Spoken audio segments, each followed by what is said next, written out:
right, everybody. We have, as promised, a very special guest on the Orange and Black Insider Bengals podcast, part of the Believe Podcast Network. Bengals Pro Bowl wide receiver, TJ Houshmandzadeh, fan favorite. We love the guy, and we finally got him on the show. TJ, you're here with us with Tide and the Tide Tackles campaign. We'll hear about more about that in just a little bit here. But you had a big weekend. You were out there in Cincy to watch this big win, right? Yeah, man, it was good to finally get back-to-back wins, man. It's been a while. Yeah, I was telling my co-host John here, and I know he's got some questions for you too. But I was telling him last week when we heard we were going to have you on that it's actually a really cool time in the schedule in the year because you obviously played for the Bengals and were highly successful. You played for the Raiders and you just watched that game, and then you've got the Ravens game coming up here. So it's like you played for all three of those teams there, so it's kind of a good timing here for us. But what have you seen not only from yesterday but this season that makes you say either yes, things are starting to head in the right direction for the Bengals at 4-5, or maybe they still need to make a move or two at the trade deadline? We know that's not really what they do, but maybe that's what they need. How are you feeling about them right now? One, no trades are happening. We still off the history, so you don't get your hopes up. Two, it's you say you feel good, but we need to start beating teams that are good. I mean, and so that will Yeah. make you feel better if now because is optimistic as many people are. Okay, we beat the Raiders, we're 4-5. You lose Thursday, now you don't have that same optimism. And so this game is big. You Yeah. you know you can play with them. You know you probably should have won the first game. So that kind of gives you that confidence saying if we're just a little bit better on defense, we win this game. If Joe doesn't throw the pick to Marlon Humphreys late in the game, there's just so many different plays here and there that you can go back to.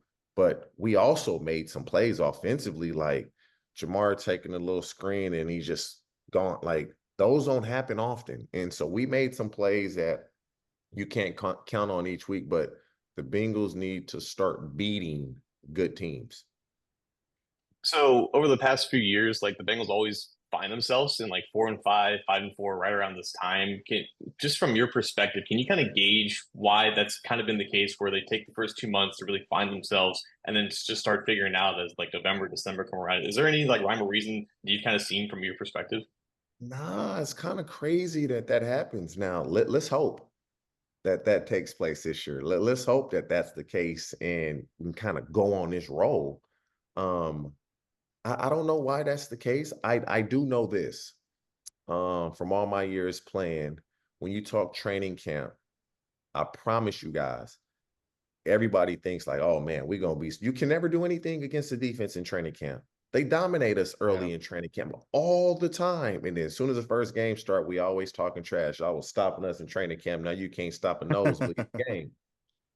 And so I believe just there's no physicality really in training camp like it was, back in the day. And so that first quarter of the season, you're trying to find that physicality, especially like you teams that really want to be physical and run the ball that are physical defensively.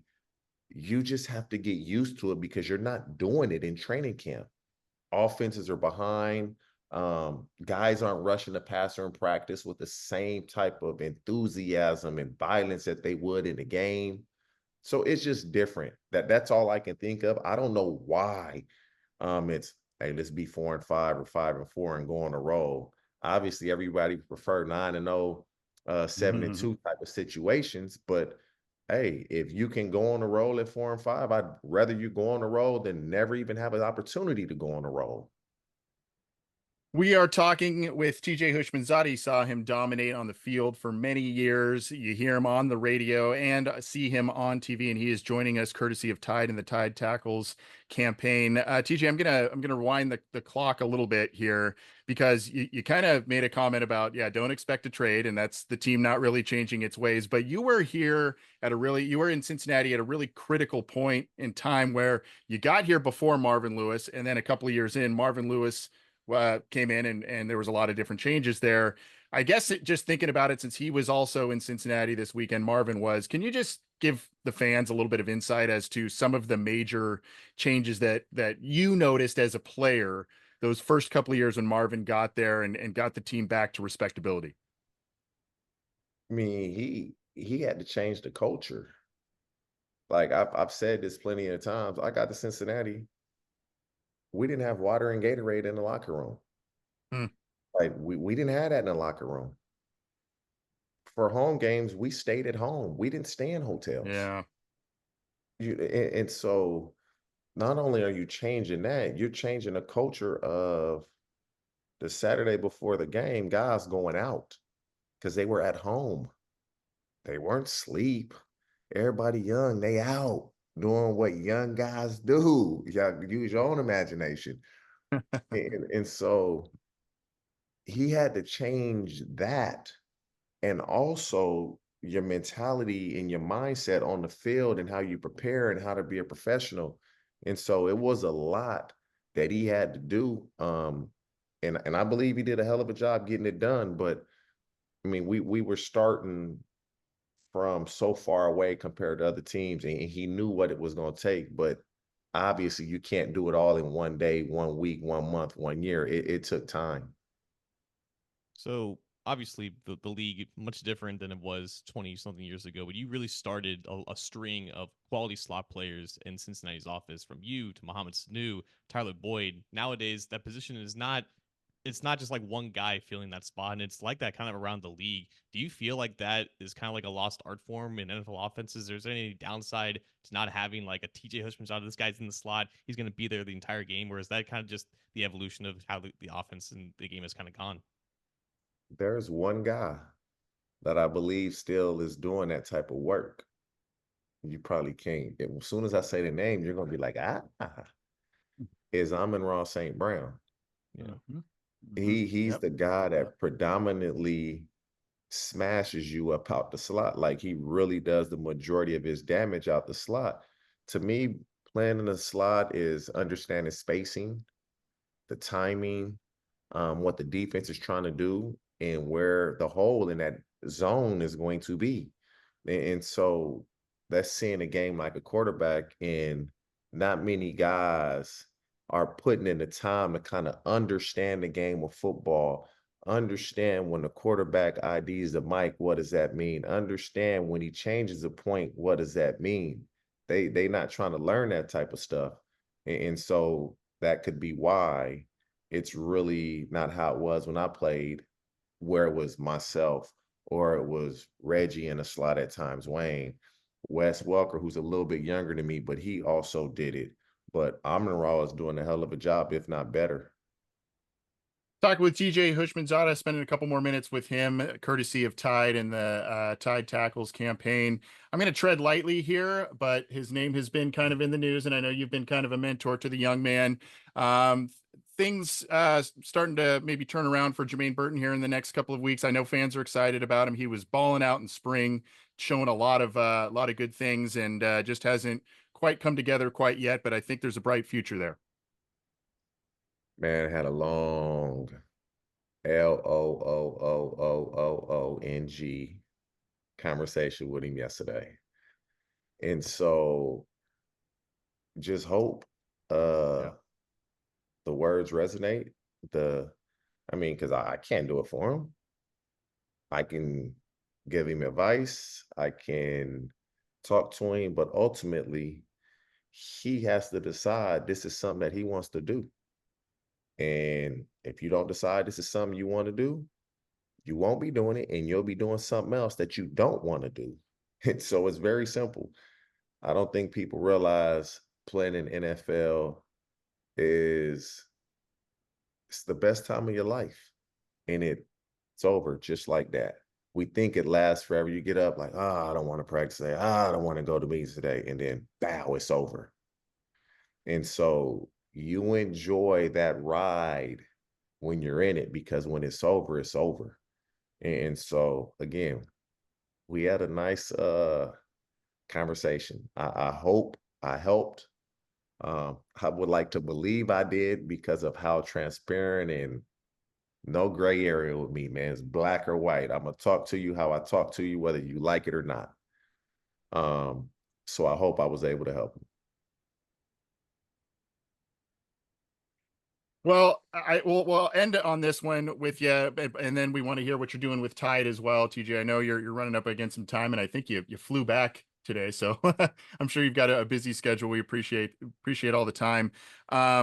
Real quick, you left the Bengals, unfortunately, the year prior that they went on Hard Knocks on that offseason. I know the Ravens were on it. I don't believe you were ever on the Hard Knocks program, were you? So just out of curiosity, since, I mean, we obviously we got a little peek behind the curtain, a big peek behind the curtain from a lot of different Bengals players. You are one of the best players they've ever had. You're an outspoken guy, and I think you would have been highly entertaining. Did that program, being on it, did that ever appeal to you, or would you say like, hey man, this is way too much invasion of privacy here, and I'm not into this?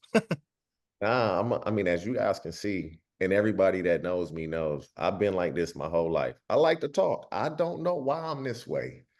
So I believe it would have been fun. Very transparent, I'm gonna be honest. But the people that know me, I'm a talker. So I believe it would have been a pretty fun thing to be a part of it. And I mean, the Bengals didn't have a bad season that year, made it to the playoffs.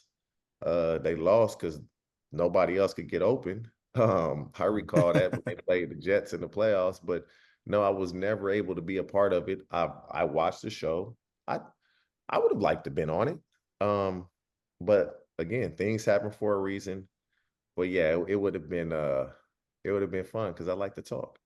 Yeah, well, we'd have loved to see you, and obviously now you've got a platform. You're on the radio, you're on TV quite a bit, and we're just really stoked that you joined our show and given us some insight for Bengals fans. We appreciate the time, and tell us, if you could, what you've got going with Tide and the Tide Tackles campaign that helped arrange this meetup. It was fun, man. It was a different experience for me. Got out there fairly early. Went out across the street, obviously from Paycor, and tried to integrate myself with the rituals and activities of fans. And as you guys know, one of those activities is cornhole, and I'm telling everybody this. I played a Bengals fan. Maybe he sees this, maybe he doesn't, in cornhole. I smoked him. It's like 15-1. I promise you I smoked him. Somebody got video somewhere. I believe you. I believe you. And I think I missed every bag my first round. And then I kind of had to get my Steph Curry going. And I went to work. But that was fun. It's to kind of interact with the fans in that type of setting.